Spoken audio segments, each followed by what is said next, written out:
one of his jobs was to, take the lantern, the lamps, to the lamps itself, to turn the lamps off.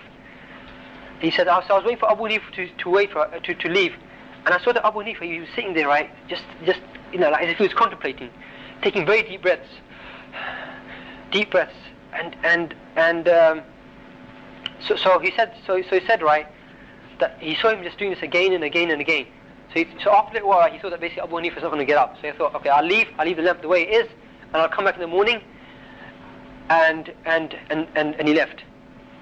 And then in the morning he came back, because this guy, he used to do the adhan for Fajr. And he saw Abu Hanifa in the same place, just sitting there, looking very sad, holding his beard, saying, I'll say to you in Arabic what he said. He heard him saying, right, he said, يا من يجزي بمثقال ذرة خير خيرا ويا من يجزي بمثقال ذرة شر شرا أجري عبدك نعمان من النار وباعد بينه وبين ما يقربه ويقربه منها وأدخله في واسع رحمتك يا أرحم الراحمين. So he says that after Fajr, I came back, and all I hear him saying is this same statement, this statement again and again. He's saying, "Oh, the one who rewards the weight of an atom weight of good. Oh, the one who rewards the weight of an atom weight of evil with evil. Save your servant Nu'man from the fire, and distance him from it and from whatever makes him come close to it, and make him enter the vastness of your mercy, oh, the one who is the most merciful, Arhamar Rahimin." So basically, he spent the whole night saying this. So so Yazid, he still didn't want to disturb Abu Hanifa, so he did the adhan, and after the adhan, he went to take the candle, turn the candle off, because obviously now it's Fajr now. And Abu Hanifa, when he sees him trying to take the candle away, he says that, why are you taking the candle away? Yazid, he says to him that, I've just done the adhan for Fajr. And Abu Hanifa then looks shocked. Okay, and then he says to him that, don't tell anybody what you've seen tonight. And he sat there until he prayed Fajr. He prayed Fajr with the wudu of Isha. So that's just another example, telling you about how the Quran will affect him and about his piety. Allah said to you, right, it's a unanimous chain. And also I've told you about the fact that he would wear the best of clothes towards Salah. I'm flicking through the pages because my time's running out. And he was very keen to help the people. Whenever they had any problems, he would help the people. When people had problems of debt, he was known to, give somebody some money and say, look, right, just take it, pay the debt, be free. Okay? And, there's many different stories about him and his neighbors. Okay? The way, his reaction with people abused him, he never replied back to him. Okay? Once someone called him the son of a zina. Okay? Ibn Zani. Okay? He didn't say anything to him. He just said, let him say what he wants. That's it. And it's well known the fact that like I said to you, people were very envious of him. Okay, and once Abdullah bin Mubarak, he says to Sufyan al-Thawri that I've seen so many people envious of Abu Hanifa. I've never heard him say anything bad about his enemies. Okay, and when you say something bad about another Muslim and he's not there, that's a ghiba. Okay, and basically what the end result of that is basically you are giving him your good deeds. And Sufyan al-Thawri, he said. That is because Abu Hanifa, he's too intelligent to let anybody take his good deeds. That's why he never did any ghiba. And there's many different debates that he had with different people. And I'll just mention a few of them, unfortunately, because time is very, very short. There was once a man, for example, right?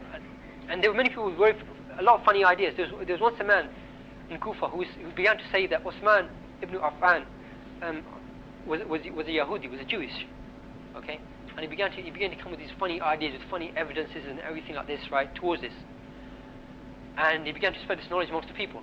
When Abu Hanifa, he heard this, right, he went to this man, and Abu Hanifa is a well-known person. Okay, he went to this man and he said to him, "Look, I know a man, because I know you have a daughter who's truthful, knows the Quran by heart, is very pious, very generous, very rich, and basically he suitable to be married to your daughter? And this man, he said that people like you, Abu Hanifa, they're not refused, especially if someone like you comes and recommends them. Then Abu Hanifa says to him that, except one thing, he's got one problem. And the man goes, what? He goes, he's Jewish.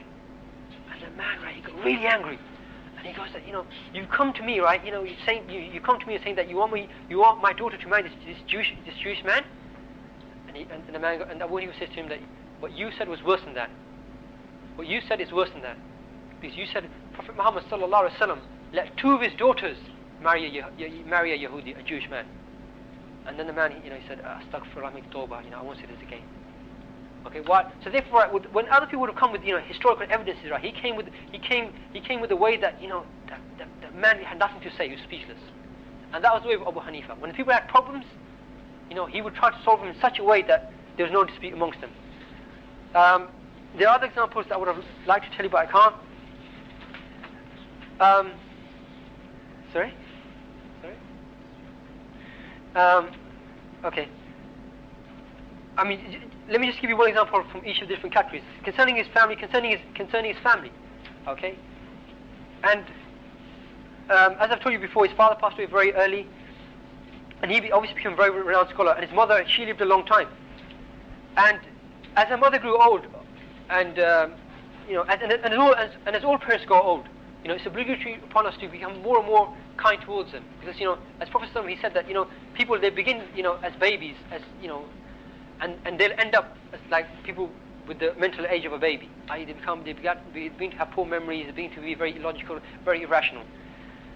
And there's more than once when his mother, when she would have a question, right, she would ask Abu Hanifa. Abu Hanifa would tell the answer, and he would say, no, I'm not accepting that. And just to give you one example, right, once she said something, right, and Abu Hanifa told the answer, he said, no, that's not the answer. This right, he said, that's not the answer. Let's go to this man called Zurqa. And Zurqa, right, he was someone who is a very good orator, basically a da'iyah, someone who would give a lot of speeches, give a lot of circles, right, very good at speaking. Okay, and he was renowned for this, but he wasn't a scholar. Okay, so when she came with Abu Hanifa, right, and she asked the question to Zurqa, he was amazed. He goes that, he said to her that, should I give you fatwa and you have the faqih of Kufa, the main scholar of fiqh of Kufa with you? How can I do this? I can't. This man, he's the man you should be asking. But Abu Hanifa took the man to the side and said, look, this is what you do. This answer to this question is this, just say it to her. He goes, that's it, I'll say that to her. So he went to the mother and he said to her exactly what Abu Hanifa said to her. And even though Abu Hanifa had already told her this answer, but when it came from this man, Zurqa, Abu Hanifa's mother took it, accepted it, said, oh, that's the answer, as if she never had it before, said, fine. So Abu Hanifa, he bore these things with patience. And this is the way we should be with our parents. And this is the way this is the way the ulama were always with their parents. A very, very special relationship. Even though, even if they might do something wrong, right, you have to give them that respect. And he gave this to them. As for his relationship with the scholars, like I said to you before, right, there were many people who were envious of him, and he would never reply back to them. Okay, and it's known from, and his students bear witness to this. Okay, that he was a man that didn't reply back to the things that people said to him. And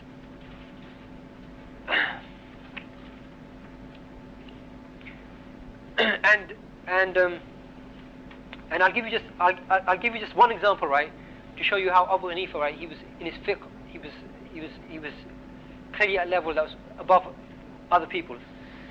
Once what happened was, and how he helped the people, and inshallah I'm coming towards the end soon as well. And once what happened was that there was a man, he had two sons, and so he decided to get them married on the same night. Okay, and what happened was that the two sons, that night there was a mix-up, and the wife of one man went with one man, the other brother, and the wife of that husband went with the other man. So they spent the night together, and in the morning they realized their mistake. So they went to Abu Hanifa and they went to Imam Sufyan al-Thawri. They were all in one big gathering. Okay, I'm nearly finishing. This will be the last one. Okay. They went to the gathering. They went to the gathering of the scholars, right? And they asked Imam Sufyan al-Thawri first, because he was obviously the most knowledgeable one. And Imam Sufyan Imam Sufyan al-Thawri, he said to them that, look, it's not a problem, not a problem. You know, you paid the mahar, which is fine. You know, just the one who's married with that person goes back to the original husband. Okay, so this woman who spent the night with this man, go back to the other man, because you know this is the person you're married with. Okay, and that's the answer to your solution. Then another student, he gets up right and he sees Abu Hanifa. He's all quiet, doesn't say anything. He says, Abu Hanifa, you speak. You give your answer to this problem. Okay, Abu Hanifa, he goes to the man, go bring your 2 sons. So he brought the 2 sons. Then he takes each one of the sons and he speaks to them individually. He says to the son, look, the woman that you spent the night with, i.e. Your brother's wife, okay, what do you think about her? He goes, yeah, fine, I don't mind her. He goes, would you mind her being your real wife now? He goes, no, I don't mind. He asked the same question to the other brother. He said the same thing. Okay, he goes, in that case, you say that you divorced the wife you got married to, and you the other brother, say you divorced the wife you got married to, and he said to the father, get married again. And then the student who said to him, Abu Hanifa, speak, he got up and said, he got up and started shouting, now you see why I love him, and you reproach me for me loving him. Now you see why I love him, because what Abu Hanifa had done, he had found the solution that left the least psychological scar upon the people. And this is what Abu Hanifa did. He looked for the solution that left the least scar amongst the people. What was the solution for the people? And this is while Sufyan al-Thawri, his answer was correct as well, but Abu Hanifa's answer was more correct. There are other very famous examples about this, but I'll skip that. I'll just go and just mention now how he passed away, and that's it. Okay. Basically, like I said, right, the rulers more than once they tried to bribe him. They said they would give him money, and he would always refuse them. Every single time he would refuse them. Okay, and they would try to order him, and they would order him to become judge from amongst the khulafa, from the Muslim government, from the Islamic government. Okay, he would always refuse, and for twice he was tried for this.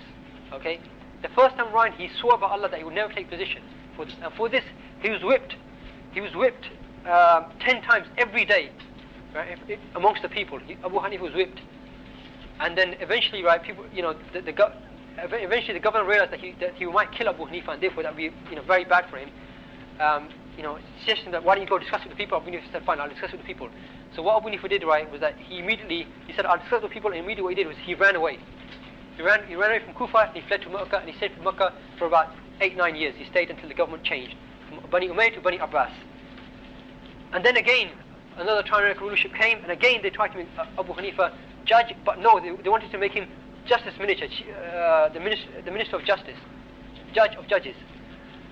And again he refused, and again, it got to such a state that the Khalifa said, I swear that you will become judge. Abu Hanifa said, I swear that I will not become judge. And eventually he was put into prison. And even before he was put into prison, there was a few revolts against the Khalifa, Abu Ja'far al-Mansur.